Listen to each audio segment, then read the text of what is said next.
Alright, the purpose of this tutorial is to help you prepare your mesh height field into a CNC fabricationable prepared geometry, as well as to prepare your sets of surfaces into a 3D printable closed solid polysurface. The tutorial is not well prepared and it might be a little tedious at parts, but I still think that it's better that this is recorded so as to help those who want to partake of it than not to record it at all.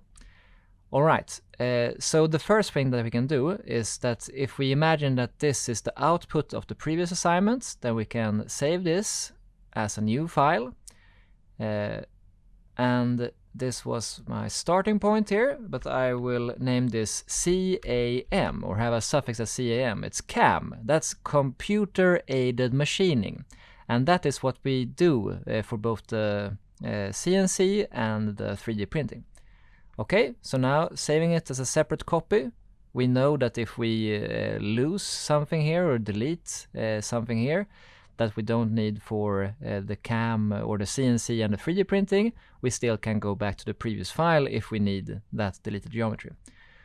Alright, so the first thing we can do is to create a new layer here that's called CAM, and a sublayer of that that's called CNC, and another sublayer, so in the sublayer hierarchy here a new layer is called 3D printing.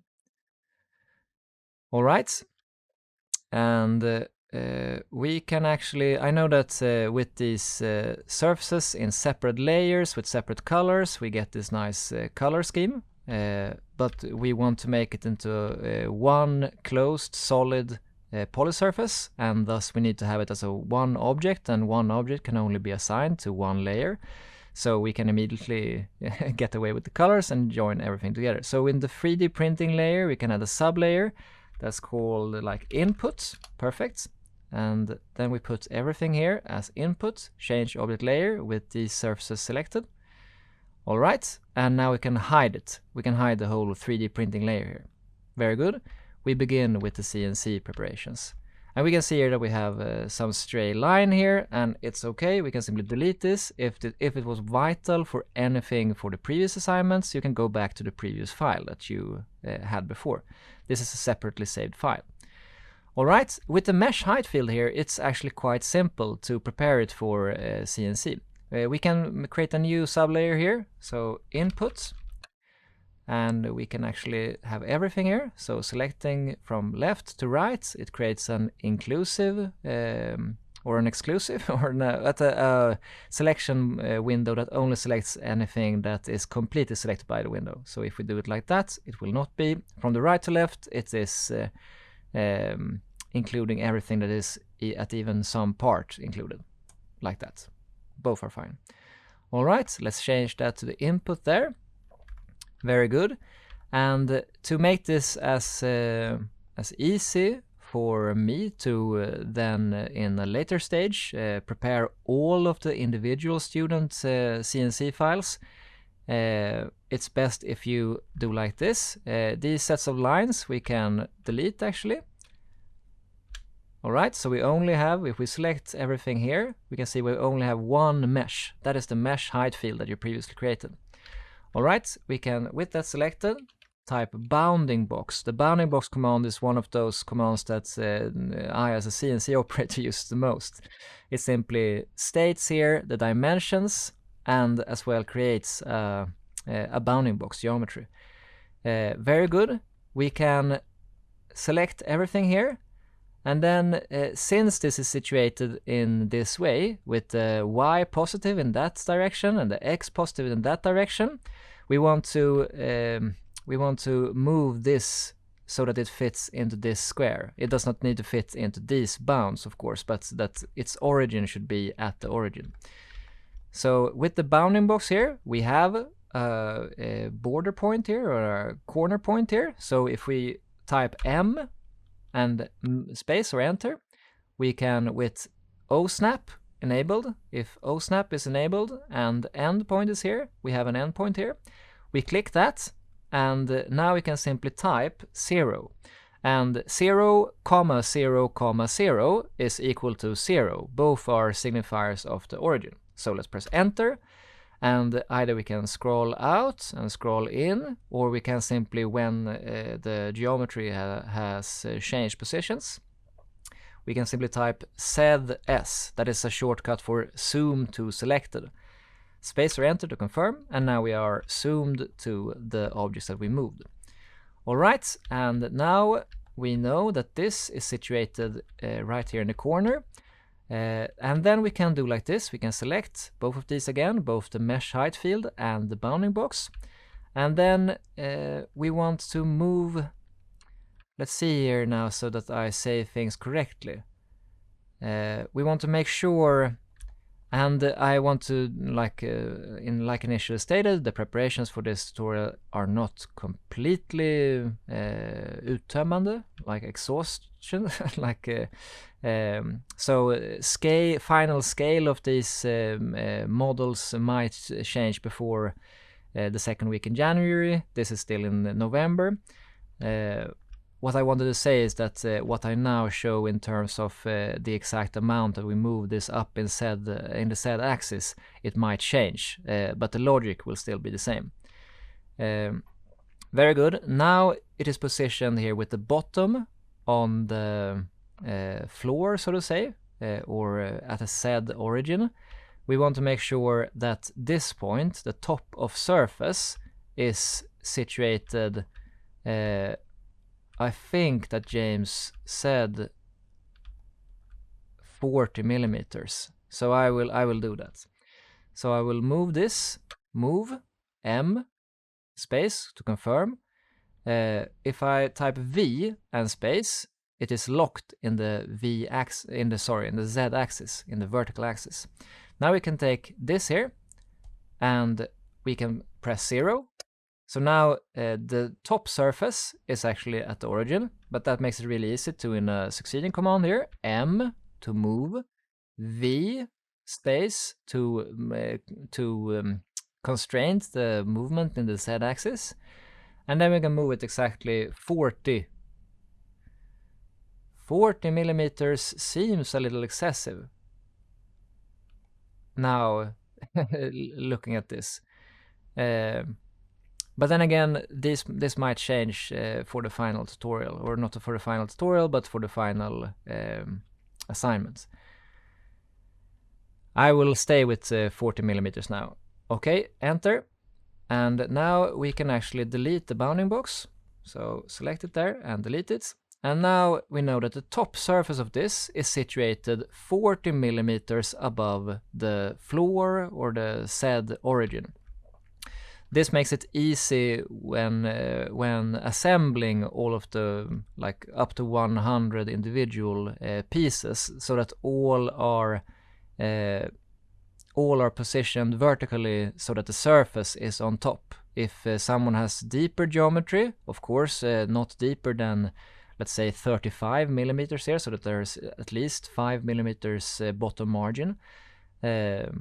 But this makes it easy for me, because when I receive all of these files, everything is positioned already in the vertical axis where it should be, and I can simply, with Grasshopper, the visual scripting plugin for Rhino, I can do the bounding box again and then position so that everything is situated.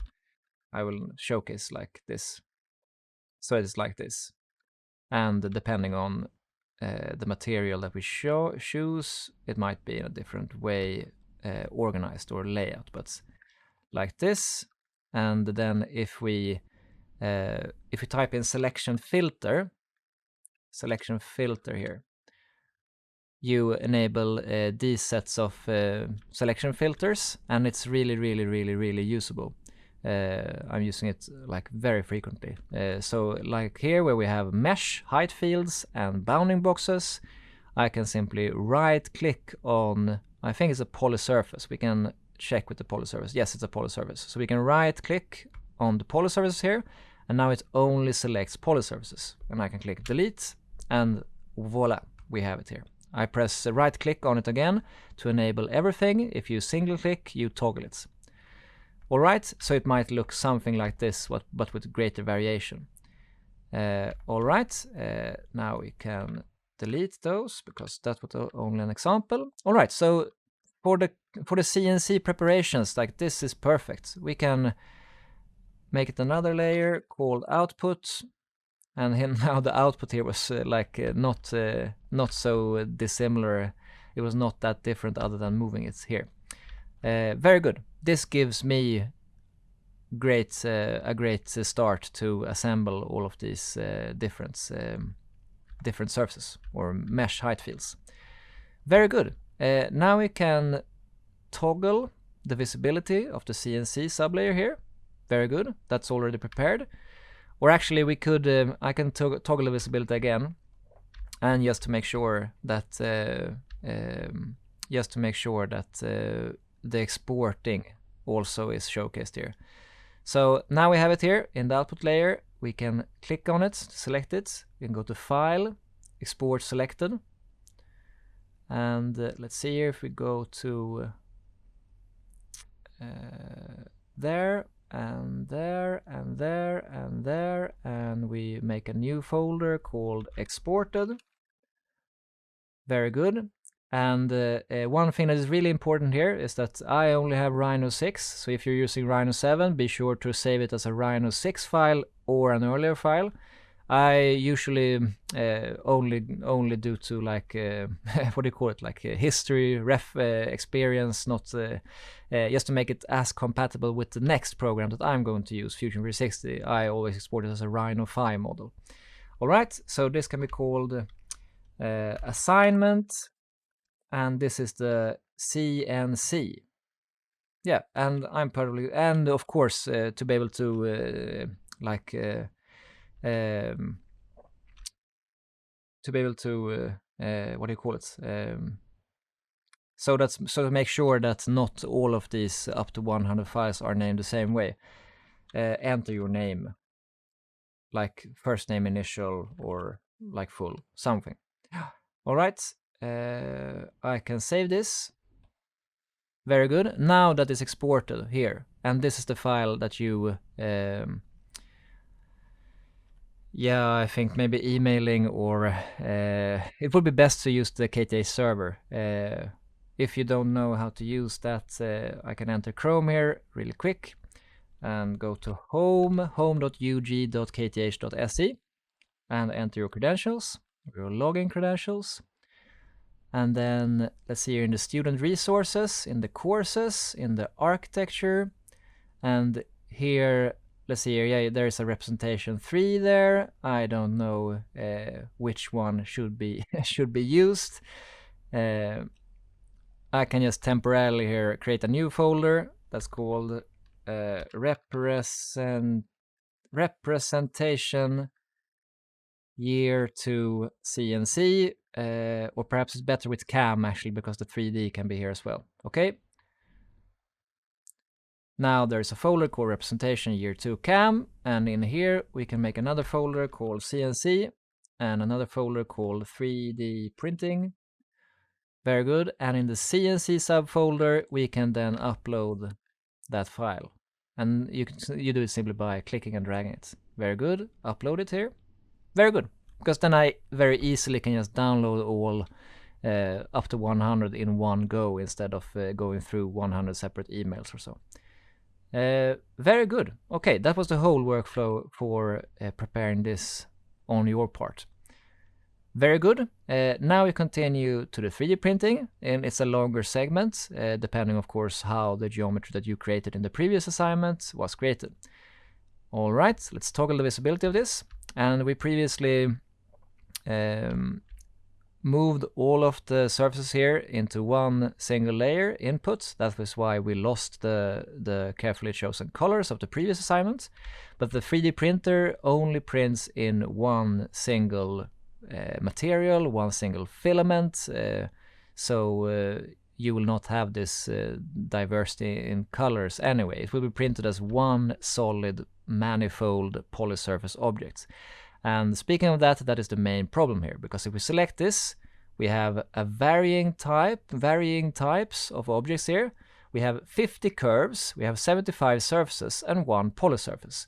And to be able to 3D print it, it has to be a watertight, closed, solid polysurface. So that is like the rest of the tutorial here will be simply to show you a workflow of how to solve this. The first thing we're going to do is to simply delete all the curves here. Curves cannot be 3D printed. So let's, in the selection filter, you remember that if you type selection filter, you can toggle the visibility of this. I have simply dragged it into here, the user interface, so as to more easily have it docked here. But if you type that in and enter, then you will have that as a separate dock or a separate toolbar. And then you can drag it into the user interface to dock there if you want. I use it as frequently as so it's very practical for me to have it here. All right, we should delete all of these curves. Very good. So now I right mouse button clicked on the curves here, and I select everything here, and we have 50 stray curves here that should be deleted. All right, and now when we select this, we have 75 surfaces and 1 polysurface. And like for an initial attempt, the end result should always be 1 solid closed polysurface, but we can try to join all of these surfaces and the polysurface into one. So we simply select everything, and then either you type in join, or you can simply Ctrl+J. That will join it. It's the same thing. And here we see here in the command prompt or in the command line. In the command list here we see 76 surfaces or polysurfaces joined into 1 closed polysurfaces and 2 open polysurfaces. And we can see here if I press escape to deselect the selection, or you can simply click in the void, and the deselection is done. If we click here, we can see that this is an open polysurface. We can, with the gizmo here, with the gumball, if the gumball is not visible, you can here click on this, and it will toggle the visibility of it. You can simply drag with only that selection. This is one thing that I very frequently do as well, just to see what we have here. Click on the one large object here, drag it away, and we can see, okay, the other 2 sets of geometries were these 2 corners. And then I simply undo with Ctrl+Z. Alright, and let's see here, if we select that one here, that's a closed solid polysurface. If we zoom into that, so with that selected, ZS, we can see that this looks really wonky. And it's okay with things to look wonky. Like, I find it much better to actually like generate geometry, and then it might look a little wonky, and then you fix up that in a later stage. It might be another more like reliable workflow to be really precise and make sure that like every step that you do in Rhino is perfect in all of its essence. But then you might be frustrated with like you might not have the courage to do anything. So it's like it's okay if the results of the previous assignment is this wonky. Let's just fix it. And fixing it might be tedious. I will still show it in its like full entirety, so as to make sure that you like see all of the techniques. There are not so many techniques, but there are a few techniques that I use very repeatedly, and it is not before everything is done that it is a complete 3D printable objects, closed solid manifold polysurface. All right. Let's see if I hold down Alt here, I can. If I do not hold down Alt and I begin to drag here, it will immediately select this object and try to drag it. If I press Escape here to deselect it and hold Alt, then I make sure that I can draw a selection window here and not be bothered with it immediately selecting the larger one here. So let's see here. If we type ZS again, and let's see here. So what should be the final surface, so to say? I would say that this should be deleted or removed. So let's see here. The first thing that we're actually going to do is to fix this so that this does not have a surface here, because if it has a surface on this side, it means that it cannot be joined as a single object with the other here.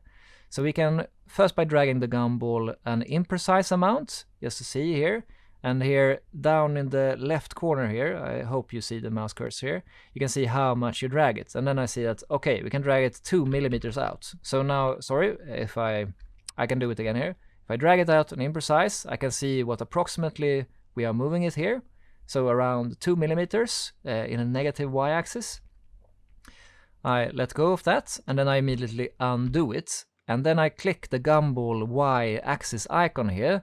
The arrow is for moving, the small rectangles are for scaling, and for other type of objects like this is a polysurface, but if it's a surface or a curve, then you also have spheres or circles, and those extrudes the geometry in that axis.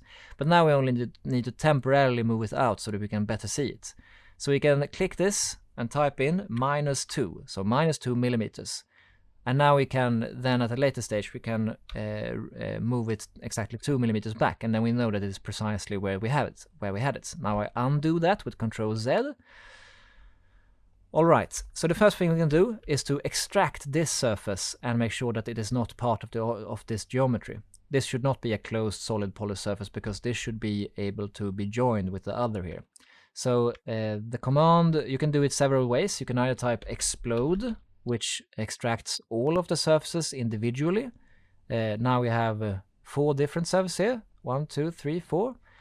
And then and then you can join those surfaces that you want to be joined, and then separately delete that one that you want to delete.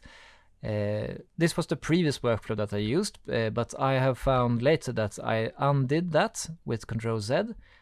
What I have been recently finding more like less cumbersome is to actually use the command ExtractSrf, and then make sure that the parameter copy here is set to no. If you click on it, you toggle it. So make sure that the copy is no. That this parameter is set to no, because then you can click on the surface that you want to delete and press space or enter to confirm. Now it extracted that, and the other surface is still intact, so to say. So I can select this one separately and delete that. And it's pretty hard to see, but here you see that it has now an opening there. It is not a closed polysurface, but an open one. Very good. And this can be then used to join with this at a later stage when this is more suitably prepared. All right, we can either leave this here or we can move it back with 2 millimeters. That. Very good. Okay. And the other corner, I think, was in this corner. Let's see here. That's an open polysurface. Perhaps this is already as we want it. Let's see here. If you gumball it out, 2 millimeters, that was too little. So let's say 10 millimeters. And we see here that this looks very wonky. It's open on 2 like implicit surfaces here. Let's see if I undo that gumball. Perhaps this one should actually be like removed. It should have like a faceted corner here. Then we can do like this, so we can move it out 10, and then we can, for this one we can simply type explode, because it's only 2 trimmed surfaces here, and then we can select the one we want to delete. Very good, and move that back again, -10 millimeters. Okay, so this will be like a faceted corner here. Alright, so those were the 2 separate objects, I think. 1 and 2, and the other one was with this large polysurface. But this large polysurface is an open one. And you might wonder, where is it open? It might be visible, or it might be not. The main reason why this particular geometry is an open polysurface is because it has non-manifold surfaces. What that means is that a manifold polysurface or a manifold surface has exactly one exterior side and exactly one interior side. But if you look at this in another view mode, here I think we have in shaded view mode, but we've changed to ghosted.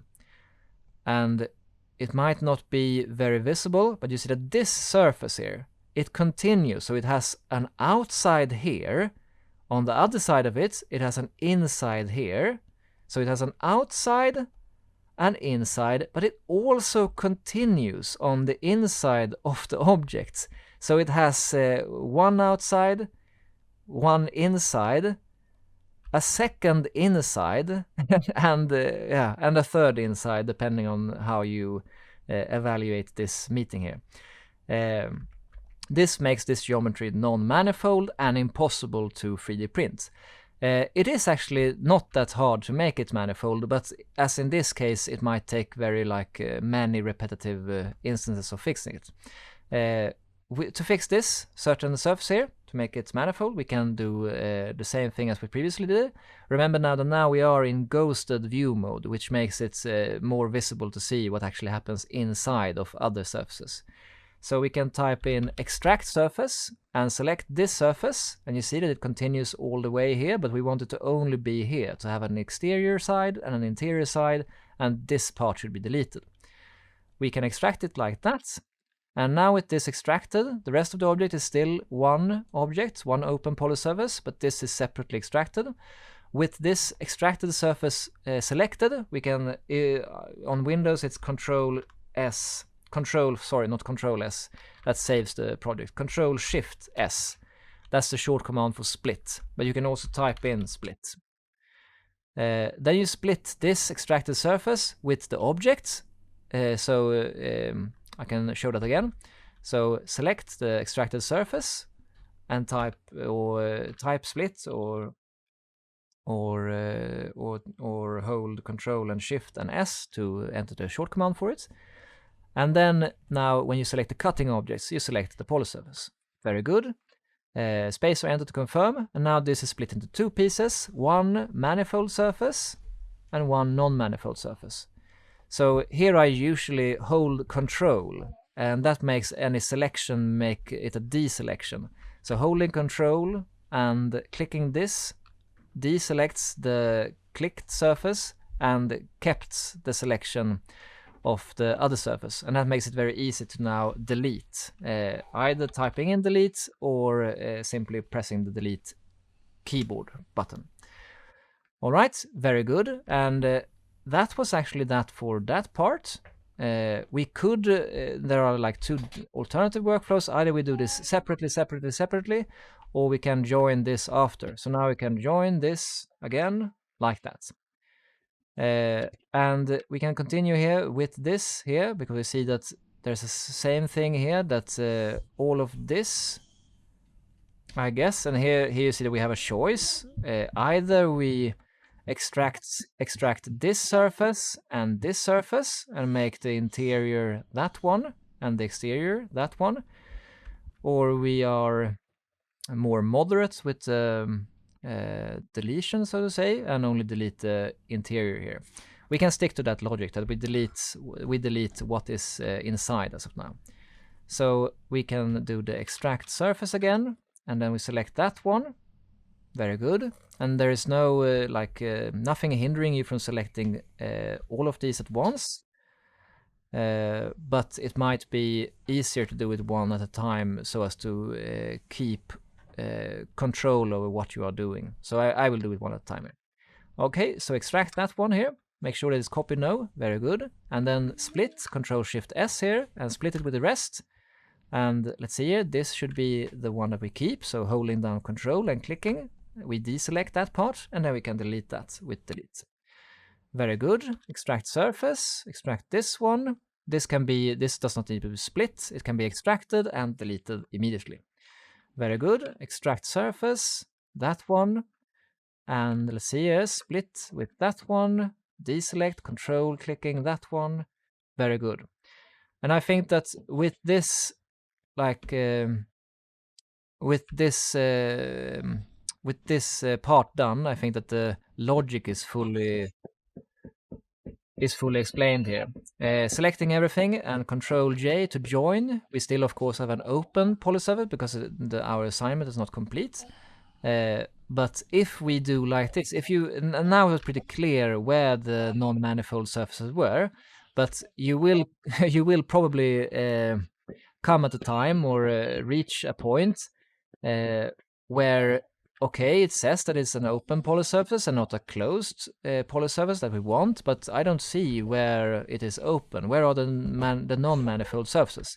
And that one can be easily solved by selecting the objects. Remember now that we still not have fixed these corners, but we will.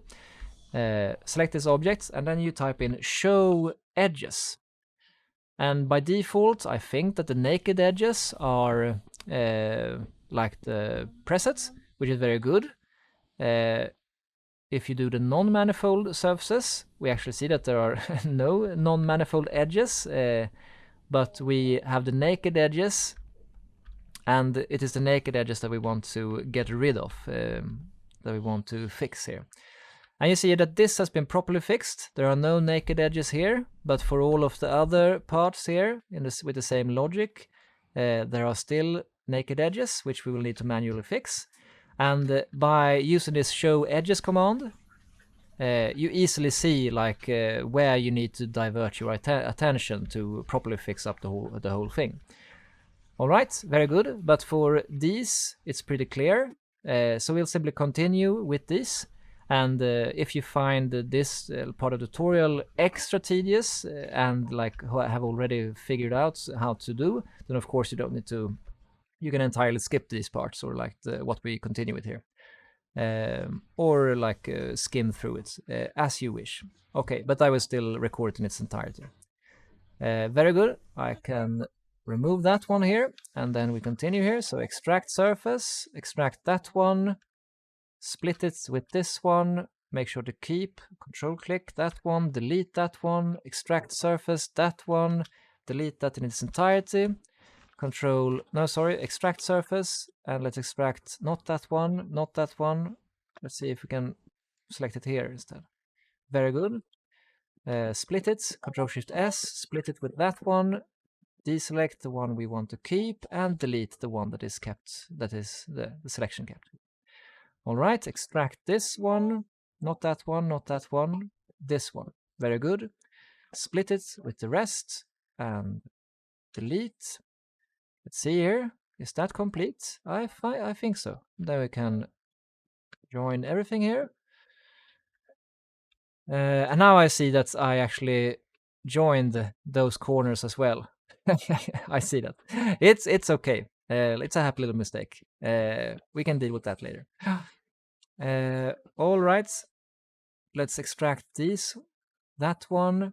We can try a multi-extraction here. So that one and that one. Do we have one here? Yeah, that was one there. And this one as well. All right. When you when you're aiming for the selection, you can aim for the ISO curve. In the middle of the surface, there's an ISO curve. In some parts, you have to aim for the edge. But where there is an ISO curve, that's also like a suitable target for selection. All right, let's extract those and split that whole selection set with this. And now make sure that we individually deselect, control clicking that one, that one, that one. Is that all? I think so. Let's delete it and see. Delete. Yeah, looks good. Very good. We can join everything here, Control J, and we can show edges just to make sure that we show edges, just to make sure we didn't do anything wrong. Very good, very good. No naked edges there. Very good. Then we'll continue here. All right, we can close that down. All right, so let's extract surface here, and let's select that one. And here I prefer to do it one at a time because I don't know exactly what is happening here. Very good. Extract that one, split it with everything else, and deselect that one, delete that one. And now I see more properly here that this whole surface should be deleted. So let's extract that and delete it. Very good. And here there is a surface that is like pointing out there. Let's see what we can do with it. Extract surface. Actually, that one could be deleted. Yeah, I think that one can be completely deleted. Delete. Yeah, this is a very sharp. sharp meeting there, but let's see here. And here I think that we settled on that this should be faceted. So let's see here if we can extract that one and that one and that, not that one, let's see here. And oh, do we have, yeah, there. So let's not extract that one. Let's extract those. Very good. Those 3. And then this one could be entirely deleted. And this one and this one should be split by that one. It was split into 7 pieces, and with this logic we can actually or with this logic, with this result, that these 2 surfaces were split into 7 pieces, and it's only 2 pieces we want to get rid of. Then we can actually like click in the void to deselect and only click on these. If you want to add to the selection, you hold down Shift and delete those 2. Very good. Now we have the faceted corner there. Let's join everything again. One open polysurface. All right, and let's go back to this one here. Yeah, it seems like go to extract surface. This one is there. Okay, so let's extract this, split it with the rest, and then only keep that one. The one that we deselected there, like that. Now I think that this looks a little wonky, but it's only because it's razor thin sharp, I think. This will of course not be like off enough thickness to be 3D printed, but it's no, as long as it's manifold and closed, it's okay to use as an input. But then when the software for 3D printing slices up the model, I don't think that it will actually be able to 3D print such a thin. I think that's, what is this in millimeter? Let's see here. If we make sure that near is there, and we can deselect the center of snap here so that we actually can pinpoint it. Let's see, from that point to there. Yeah, it's 1/10 of a millimeter. All right. This was joined, wasn't it? No, it seems that it wasn't. So let's join it. Very good. And now we can type in ShowEdges with it selected. And now I see that this side is, yeah, it's approaching a fixing here. Here we actually lack a complete surface. And that is good that we have reached such a position, because then we can like manually fill that hole, so to say. If it is planar, that is, if all of these 4 corners resides in one planar plane, planar plane, but if it can be, if it would have been rotated, can it be, let's see if I do a planar surface here. Let's see if I do a rectangle first and do like that, and then I do a planar surface from that. Very good, I can delete the rectangle. This is a planar surface. All of the 4 corners here are residing in one, in this case, horizontal plane. Even if this was rotated any way you want it, it would still be a planar surface. Sorry, by holding down Alt, I also copied it. I will undo that, and then I will do it again like that. So even though it is at an angle like this, let's make it a little more irregular, like that, it is still a planar surface, because all of these 4 corners resides in one planar plane. All right, why I wanted to explain that is that if these 4 corners are in one planar plane, if it's a planar opening, then we can actually select the object and type in cap. The command cap will close all planar openings. And as you see, it was planar, because it actually closed this hole by itself.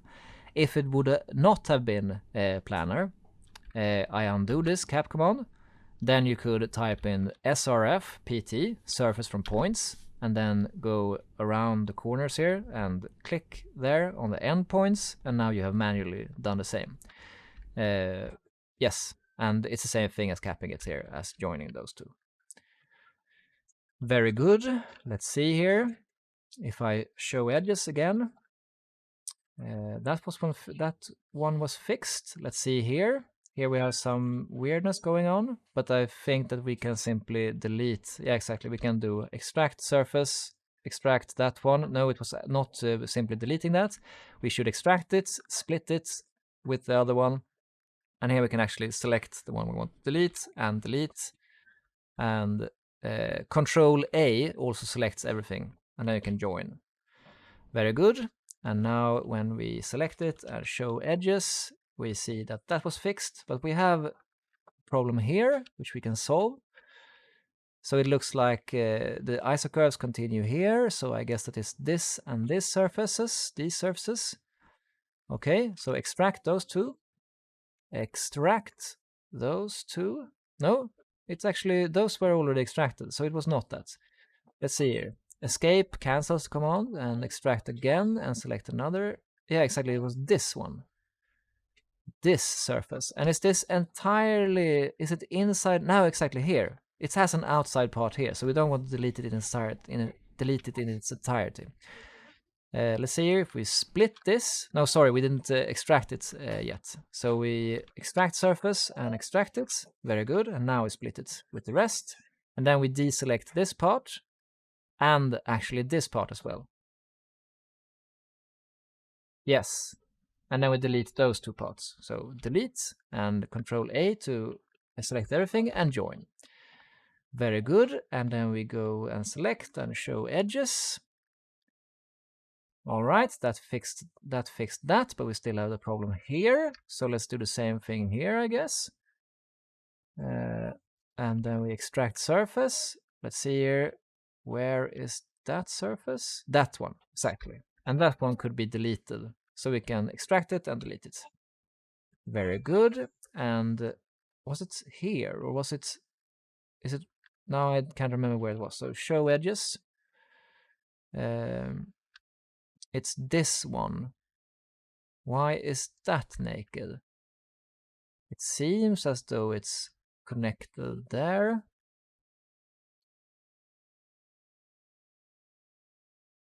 I am not sure. Let's see if we zoom in here a little. We can, if we find some area which you don't understand yet, like I do in this case, then we can simply skip that and see if solving other areas also solve that area by itself. You see that this is also here. I wonder, did I join those two? Yeah, I did. Okay. Yeah, no idea yet, but we will probably find the solution to that. All right, let's see here if we can show edges again and show another area and choose another area like this area here. Very good. We have a small triangular hole there, which I guess that we can, if we cap it, perhaps this, it created one cap. Let's do show edges again. No, it was not there. It was not there. Let's see here then how we do this. Extract surface. It's not that one. Extract surface. There goes that one. Control click and deselect. There goes that one. Control deselect. It looks as though as it is an opening. Well, let's make a escape to cancel out our command. Let's make a surface from point. Those three here, and join that one there, and then show edges. Yeah, it did solve it. Very good. So in that case, it was not a planar surface that could be automatically capped, but you had to do a SrfPt, a surface from point, manually. Very good. Let's see here. We have lots of surfaces here that I don't quite understand. Why is there a naked edge here? Is it because this is an opening as well? No, it's I don't know. I don't know. Let's fix this first then, because this is it's chaotic, but it's more understandable. Because let's see here, if we extract that surface, yes, is that a problem? We can delete this, I think, in its entirety. So as to make this corner faster as well. I think perhaps we decided the other way around last time, but we can do it like this. Extract that one and split it with that one. Let's see here. Now it is, you have to make sure that you don't delete too much here. I only delete these two here. Very good. And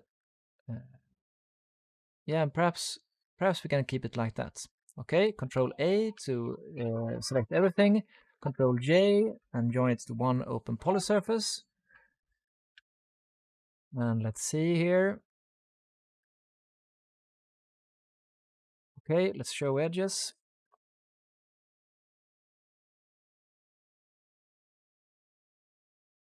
Okay, it looks like this surface extends beyond that one. So let's extract that surface. Oh, we have a double surface here. So we can, you see that these are duplicates. So we can select one of those and delete. Oh, sorry, and extract it and delete. Very good. And that might be the problem here as well. We will see that. Extract surface again. Now we have two separate there, and those are two separate. That should work. All right, so let's control A to select everything and join. Oh, it was already open. Oh, it was already one entity. All right, let's show edges again. I still have one there. Well, in that case, I am going to simply delete, extract surface, that one, and delete those two. And then extract surface and delete that one as well, and then create a new one here. So let's make sure that we have an angle here or perspective that we can work with, and then SRF point. Very good, and like that, and that, and that, and join, and show edges. Yeah, that solved that one, or did it? It seems like it showed something. Yeah, you see that there is a problem here as well. Okay, we'll see about that. Extract surface. That one is not necessarily part of the problem. Let's see here, where can we find?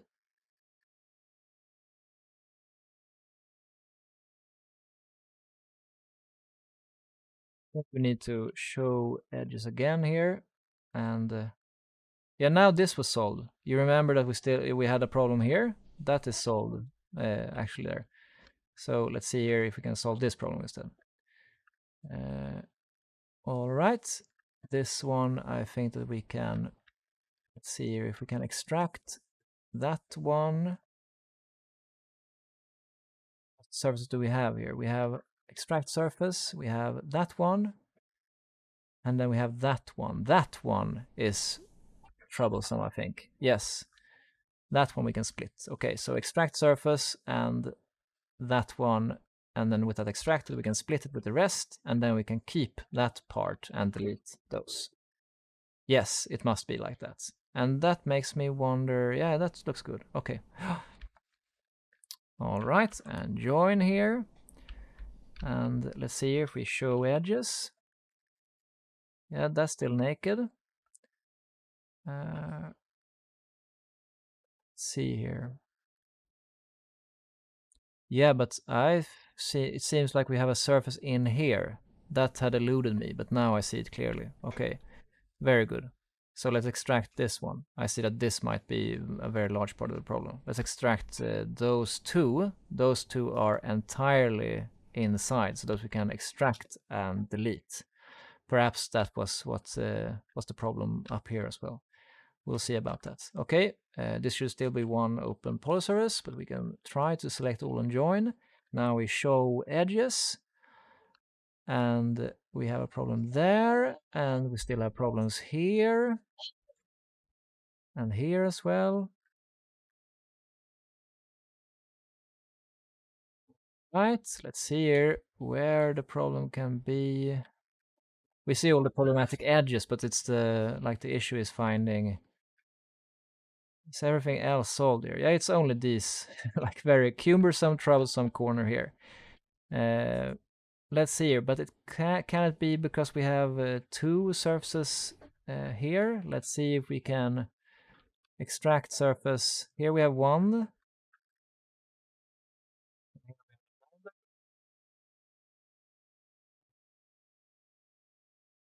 Yeah, and I guess that you will like for me not find like the suitable way to progress, and then I think that the best solution is to like ask a peer, ask one of your colleagues, and if they have solved there, and if there was like some surprise encounter that they managed to find a way to solve. I will need to, let's see here. One thing that I will do now that could fix things, but it might also be fruitless, is to simply select everything here and then explode everything into singular surfaces, and then join everything again. And now it actually says here, this was very good, and I'm glad that I found this I found this way of solving it, or not perhaps solving it, but identifying a larger problem than we thought. All of the individual surfaces were joined, but they were joined into 3 open polysurfaces instead of the 1 that we had before. So now we have this one here, and that one, those 2 surfaces. So it might be here that the problem is. Let's see here. It might be a duplicate surface or something. No, that was actually, so it might be, let's see here, I delete this one, so I select that and delete, there are actually 2 trimmed surfaces, it might be a duplicate here. Yeah, that's a duplicate. Okay, we delete one of the duplicates. If there are duplicates, you can also, if you undo that, and there are duplicates, you already know it here, but you can type in the command cell dup. And then actually it did not find a duplicate. And if it would have been a true duplicate, then it would have selected one of those. But now I guess that these 2 are not identical. But at least one of them is wrong enough so as to not properly join to the rest of them. So I'll delete both of these. It's like a simple triangle here. So let's try to select this and cap it. And it created 1 cap, and it was there. You see it there, but it's still open. So let's see if we do show edges. But now we see that we have solved everything here. So this very problematic area was and you see you have to experiment with, but like show edges, explode, joining, surface from point, cap. Extract surfaces of this. Now we seem to only have this little area before we are done. All right, so let's see here if we can, if I hold down Alt here, I make sure not to select anything else than what is actually included in the window selection, and this was not selected. I see if I can. No, it's because this is only graphical. If you would have clicked this and then do solid point on, and then selected these, then you actually select those solid points, those points here. So now I can zoom to select it here a little more. And here we have an opening, and that one was really easy for me to miss at least. So let's see, we can solve this in 2 different ways. I think that the most straightforward way here is to actually make a custom SrfPt, a surface from point, with this one here. Make sure that it's to end. If you find that there are many like apparent intersection near, then you can simply toggle those intersection, near, perpendicular. Those can really mess up your aim, so to say. But if you are, make sure that it's the end point there. All right, and now we can extract this point, no, this surface, sorry, and then we can cut it with that one, and then we can deselect this one and delete that one. And now we should have a closed one.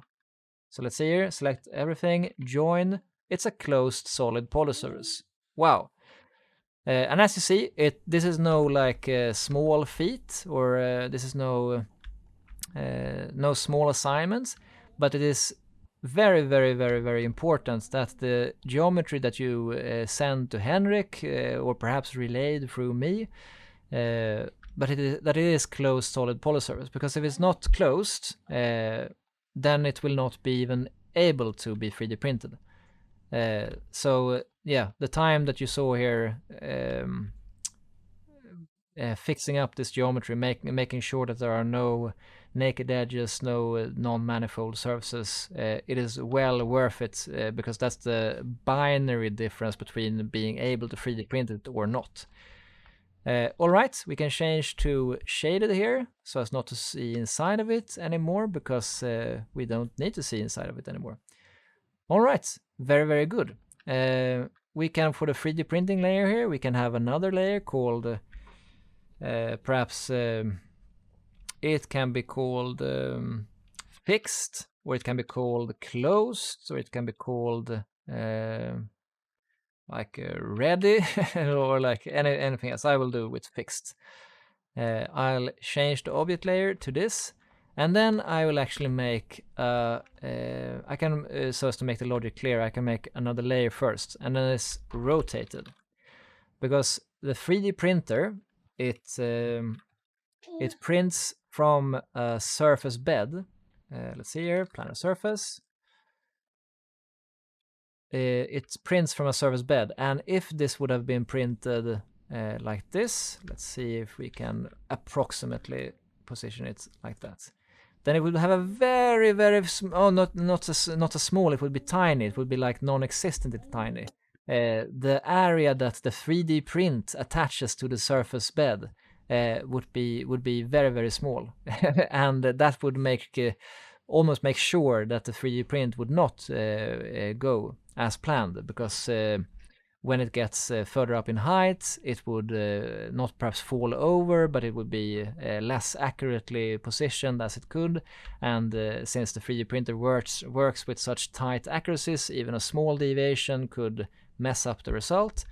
So the one thing that we want to do, I'll undo this steps here, is we want to, this is in the fixed layer, I can just copy this. So with the selected, I can copy object to layer, and now we have a copy here in the rotated. I can toggle the visibility of fixed, and now I know that I'm selecting the rotated one. It is not rotated yet. I'll just move it out a little here, and then we can identify and I know that James have explicitly stated that the geometry that you're 3D printing should be like, and I don't want to say it like as law, but I think that there was a reasoning behind it being like higher than it was in its X and Y extents. So like this, not rotated like this. And the reason for this is because the 3D printer bed is, I can actually do it as again, 200 times 200 millimeters, the bed of the surface of the 3D printer. And if you would have objects like this, you could only fit 2. Whereas if you had objects like, let's make sure we don't delete that. If it would be rotated like this, you could fit 4, and that is the signifies a time factor of 2. It takes half the time to 3D print this geometry than the same geometry rotated on its flatter side, so to say. All right, this one can be deleted. It was only showcased. Okay, so let's make sure that I think I actually already done it a little more, so I will just rotate arbitrarily like that. And now we can identify, okay, if we would use this flat area, then we would have relatively less surface attachment contact with the surface bed, or with the bed surface of the 3D printer than of using this. So perhaps we should use this. And then we can simply, if I use the gumball here to move it up a little bit, then we can use the command rotate 3D. Rotate 3D. And then in 2 rotational instances we can rotate it so that this surface is flat. All right, let's re-enter that command, simply space to use the last command again. Okay, we can use the midpoint here, or that was the midpoint here. We can use the midpoint here and the endpoint there. This is the rotational axis. This is the axis which the rotational command will be operated on. Very good. And with that axis set, we can set the beginning angle and if we can use like any point on this axis or on this edge here. And then as long as ortho is on here, then you can get the orthogonal snapping. And here we get it so that it's snapped to the angle so that this edge, oh now it was really jittery here, but so that this edge, or like actually so that this rotation is along the orthogonal grid here, or the orthogonal planes, so to say. All right, but now it was a little hard to to see what we need to do now. But that one was properly rotated, so let's do the same for this one. So rotate 3D and do like that. And you can see here down here that it was actually down here. You can see the degrees, and you see that it is actually, no, now it says, yeah, now it says a very, very small value there. So I guess that it is properly rotated. The easiest way to find this is to, with the selected, type BoundingBox, and then you can see if the BoundingBox is perfectly aligned. You don't see if the BoundingBox is perfectly aligned, but if you see the edge here of the surface being on the exact same position as the bottom surface of the BoundingBox, then you know that the object itself is properly rotated. All right, we can delete the BoundingBox. All right, yeah, so this will be interesting. I think that this was very good in terms of it doesn't take up too much space. We can actually do that BoundingBox again. And here we see that this takes up around 70 millimeters, around 69 millimeters, and it's 120 millimeters high. And with these X and Y boundaries, it is suitable to print 4 at a time. And as previously or as initially stated in the tutorial, the final scale might be changed if we find during our preliminary testing that's like it takes too long time to 3D print. We will see about that, but the logic will still be the same. Very good, we can delete the BoundingBox. And now Henrik, he wants singular objects positioned within the origin here. So we can do a BoundingBox again, third time we do it, and then, yeah. Okay, and then we can actually do like this. We want the center point of that one, and the center point of that one, if I type ZS to zoom to select and it orbits around, since this is a polysurface, it does not find that one, and it does not find it from the center here as well. But if we explode this, not extract it, sorry, I'll undo that, or I'll simply press escape to cancel the command. If we explode this, and then control click on the ISO curve of the bottom one here to delete all of the other ones, then we get the bottom surface. And now since this is a surface and not a polysurface, we should be able to get the midpoint, the center point of this rectangle. Let's see if we actually do that. If we do that one and move that one, yes, you see, now we get the center point. So as long as you have the center point active snapping here and the O-snap option active here, you will get the center. And now we can click here on center. It is the center of this boundary, so to say. You see that this point is the point we're actually selecting, even though we're selecting it from the boundary. All right, we click on that, and then we press 0 as in the origin. All right, this one can be deleted, and this one is now correctly placed. Very good. If we would like to rotate it like in along the z-axis, so to say, so rotate it like this or like that, then we could do so. But make sure when you enter the rotate command that the center of orientation is the origin, because now you can rotate it as you want here. Perhaps if you find that now this is pretty like rectilinear, but if your result would be let's rotate it, only rotate, and rotate from center, and then if it would have been like this, which I don't think it could have been since we used the logic before with the rotate 3D in the two axes that we use. All right, but now this is actually very, very good, and this is in the rotated layer, very good. So this is and this the main point is that it's a closed solid polysurface. That's the like main difference from the input that we previously used. All right, this should be 3D printable. And when it comes to 3D printing, I stated that with the CNC outputs, we export this as a Rhino 5 model. With the 3D printing, it should be exported as a binary STL file. And I'll show you how to do it now. Sorry. All right, so select this closed solid polysurface, go to File, Export Selected, and then we can, if you click once on this, you see the same, so assignment, and then we do 3D printing. Let's see here, 3D printing. And let's not choose a Rhino model here, but we go down to STL. STL is stereolithography file. It will turn it into a mesh that is very like precisely representing the input BREP geometry.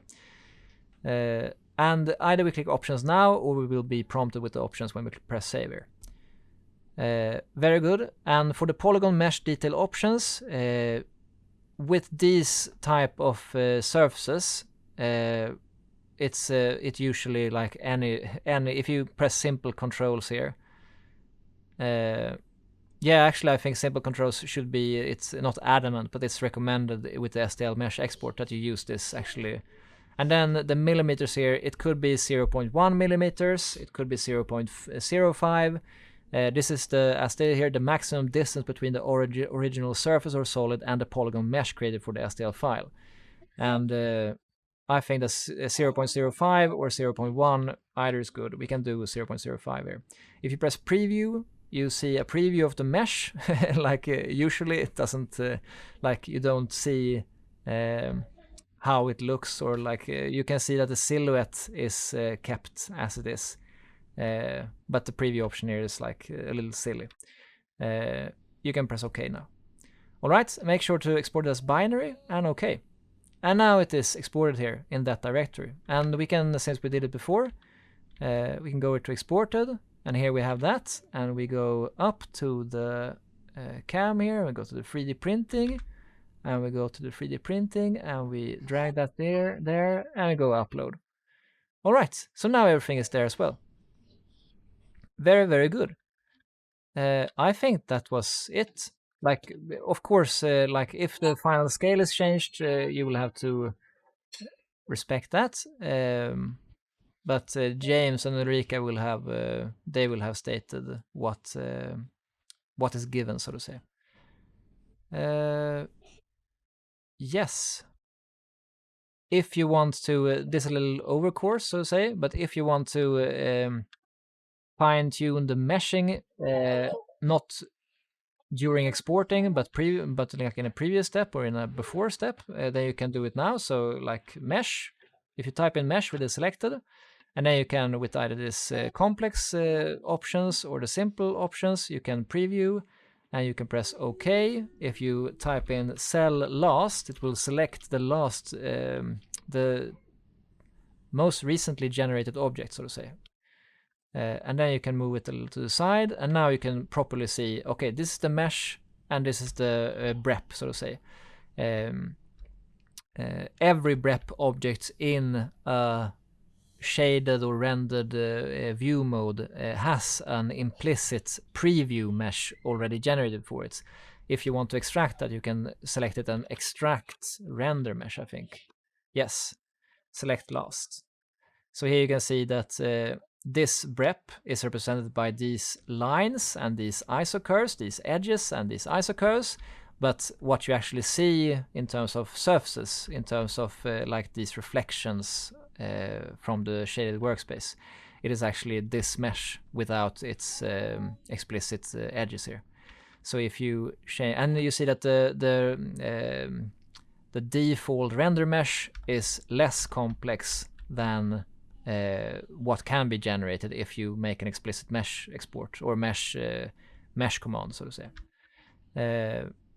Let's see here what, yeah, and you could, of course, now if you change to ray traced, you could see that these are virtually the same. I think that perhaps ARKIT is better just to show. Yeah, you see that for these type of like very flat geometry, there is no change. But if you have organic smooth surfaces, then it will greatly depend on the meshing settings that you use. Alright, so if you would like overcourse, of course, but if you would like to mesh it before, then you can mesh it and use a setting that you like, and then you can select last, and with only that selected, it might be even so that you make a sublayer and mesh, and then you change that object into layer and hide the rotated one. Now you know that you only have that there. Now you can export that as an STL.